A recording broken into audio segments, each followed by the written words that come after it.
அந்நியார் அவர் குலத்தொழிலை துவக்கி வைத்த இந்த திட்டம் இன்றைக்கு 276வது நாளாக இந்த திட்டம் தொடர்ந்து இன்றைக்கு கொண்டித்தோப்பு அதேபோல் லோன் ஸ்கொயர் ஆகிய பகுதிகளில் நடைபெற்றிருக்கின்றது.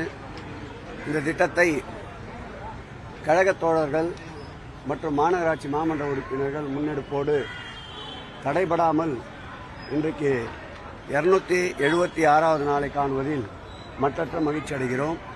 இதில் பயனடைவோர் மனதார மாண்புமிகு தமிழக முதல்வர் அவர்களை வாழ்த்திச் செல்வது இந்த திட்டத்தை மேலும் மேலும் ஊக்கப்படுத்துவதாகவும் இதற்காக உழைக்கின்ற திராவிட முன்னேற்ற கழக தோழர்கள் அனைவருக்கும் மகிழ்ச்சியை தரும் நல்ல திட்டமாக இருக்கிறது. முறைப்படி திமுக மீண்டும் ஆட்சிக்கு வராது, எதிர்கட்சி அதிமுக தான் ஆட்சிக்கு வரும் சொல்லி பாஜக மாநில தலைவர் நயினா நாகேந்திரன் பேசியிருக்காரு.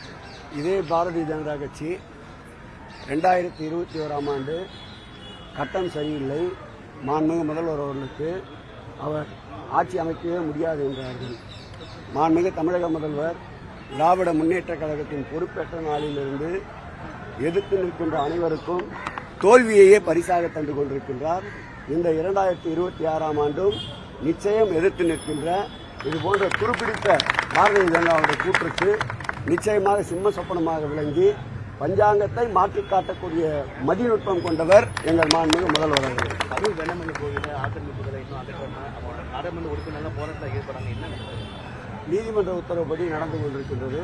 சட்டத்திற்குட்பட்டு அனைத்து நிகழ்வுகளும் நடைபெறும். எஸ்ஐஆர் தேர்தல் பணியில் வந்து திமுக வந்து மிரட்டுறாங்க, அதிகாரிகள் மிரட்டுறாங்க. எடப்பாடி பழனிசாமி எப்படிங்க அதை மிரட்ட முடியும்? அவங்க கட்சி சுத்தமாக ஃபீல்டுலேயும் இல்லை. பிஎல்ஏ 2வே தமிழ்நாடு ஃபுல்லாக போட முடியல. அவங்களால எதிர்த்து நிற்கிற பாரதிய ஜனதாவும் பிஎல்ஏ 2 தமிழ்நாடு முடிய போட முடியாது.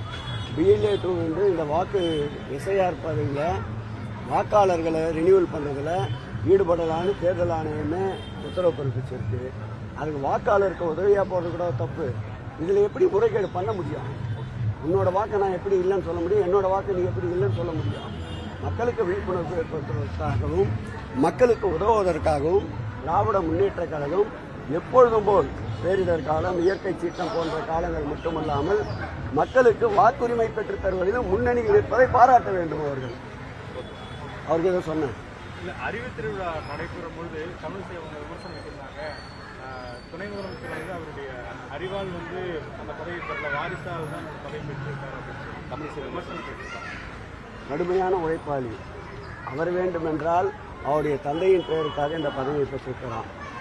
மாண்புமிகு தமிழக முதல்வர் துணை முதல்வர் அவர்களை களத்தில் கொண்டு வந்த நாள் முதல் இடைத்தேர்தல் என்றாலும் சரி, நாடாளுமன்ற தேர்தல் என்றாலும் சரி, சட்டமன்ற தேர்தல் என்றாலும் சரி, அல்லது இயக்கத்திற்கு 5 லட்சம் புதிய இளைஞர்களை கொண்டு வருவது என்றாலும் சரி, பல்வேறு வகையில் இளைஞர்களை ஈட்டி முனைகளாக மாற்றுகின்ற மாண்புமிகு தமிழகத்துடைய துணை முதலமைச்சர் அருமையண்ணன் உதயநிதி ஸ்டாலின் அவர்களுக்கு எல்லா தகுதிகளும் இருக்கின்றது.